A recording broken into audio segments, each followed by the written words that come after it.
Berhubung dengan topik ataupun persoalan yang dibangkitkan, dan kalau kita membaca buku yang ditulis oleh Prof.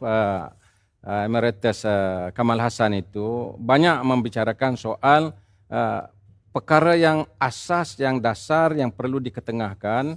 Mengapa soal rasuah ini menjadi perkara yang begitu dititik beratkan dan begitu penting di dalam kehidupan kita sehari-harian, kerana dia memberi kesan kepada kehidupan, sama ada kehidupan individu, kehidupan masyarakat, malahan kehidupan bernegara itu sendiri. Sebab kesan rasuah itu boleh menyebabkan keruntuhan negara, keruntuhan masyarakat dan juga keruntuhan sosial itu sendiri. Oleh sebab itulah soal rasuah ini harus dimasukkan di dalam masyarakat.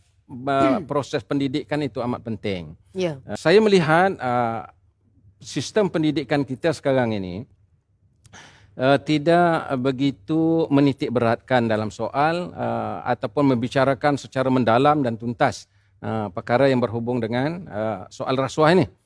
Apa yang ada di dalam sistem pendidikan kita ini adalah soal membina moral yang baik dan sebagainya, tapi tidak membicarakan soal-soal yang berhubung kain bagaimana kalau kita melaksanakan rasuah itu akan memberi kesan kepada kehidupan kita bernegara dan bermasyarakat. Jadi walaupun ada, tapi kita lihat dalam sistem pendidikan kita bermulanya soal untuk membicarakan rasuah ini sejak kebelakangan inilah, bukan daripada asal yang dahulu. Saya lihat bahawa penekanan soal pendidikan rasuah ini di dalam pendidikan kita, Kementerian Pendidikan, yang dibicarakan ialah sejak mula 2015. Maknanya suatu perkara yang agak singkat yang dibicarakan. Sebelum itu makna soal rasuah, soal itu tidak dititik beratkan begitu mendalam di dalam sistem pendidikan kita.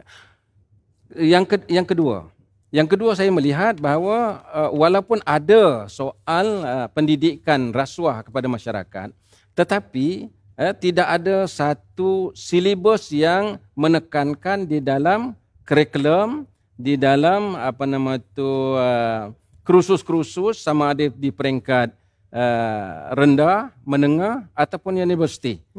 Cuma baru-baru ini saja, lebih kurang dalam 2017 kalau tidak silap saya, soal SPRM ada membicarakan soal supaya silibus rasuah ini dimasukkan dalam kursus di universiti ataupun di sekolah menengah. Maknanya suatu perkara yang baru, baru diketengahkan, bukan suatu perkara yang sejak dahulu diketengahkan soal rasuah itu. Jadi oleh sebab itulah kalau kita lihat ucapan yang dikemukakan oleh Sultan Nazrin, maknanya membicarakan soal suatu perkara yang cukup penting untuk kita ambil perhatian, sebab soal rasuah ini baru dikemukakan, bukan menjadi silibus yang asas yang awalnya. Itu yang kedua. Yang ketiganya kalau kita lihat dalam soal pendidikan agama pun,